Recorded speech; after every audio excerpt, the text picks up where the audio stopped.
After one of the most intense periods of diplomatic lobbying in its history, the United Nations finally took up the question of the admission of Communist China. The debate is expected to take more than 10 days. The United States has put great pressure on a number of countries to support its two-China plan, but the future of that plan is now regarded as a toss-up.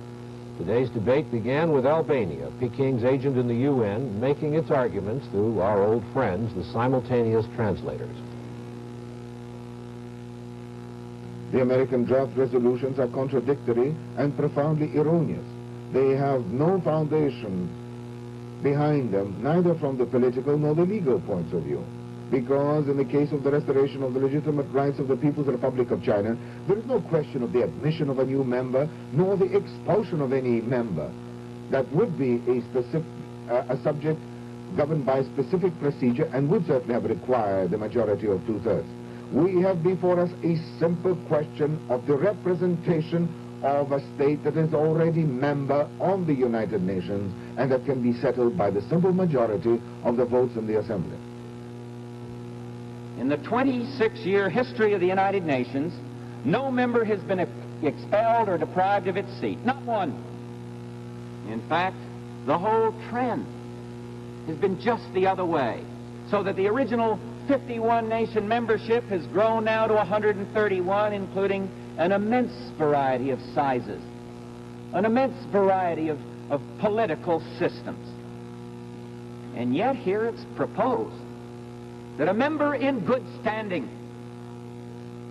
a government representing over 14 million people, served here by decent men with no charter violations, no violations against its name, and on the contrary, with a most constructive record, should be expelled utterly from the United Nations and all its agencies, solely, my friends, because certain other governments question its legitimacy.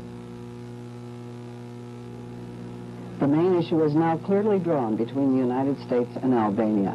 It is, should the nationalist Chinese be expelled when mainland China is voted into the UN, as it will be?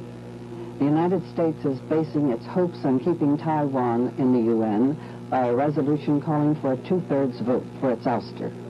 The vote on the American resolution is too close to call at this moment. There may be as many as 100 speeches before voting begins on all the resolutions, possibly this weekend. This is Pauline Frederick, NBC News at the United Nations. Chiang Kai-shek brought the nationalists here, but now he rarely appears in public. Instead, there's only a statue in the center of Taipei.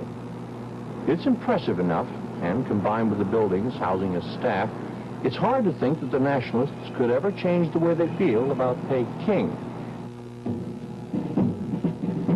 But many here aren't so sure. For despite their differences, leaders in Taipei and Peking both want China united. Taiwan's expulsion from the United Nations would erase the last traces of old guard nationalist claims that they are China. At the same time, observers said it could open the door for some new thinking by the next generation of nationalist leaders. They also pointed out that recently Premier Zhou Enlai in Peking had some kind words for the nationalists, and he even hinted at a possible reconciliation between the two in the future.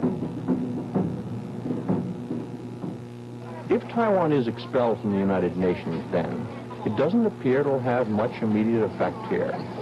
But it could begin to set the stage for a settlement of the two-China issue worked out between Taipei and Peking in the years ahead. Now, this may seem a strange ending to some, with the practical being mixed with face, but it's the type of solution that particularly suits the Chinese. Phil Brady, NBC News, Taipei.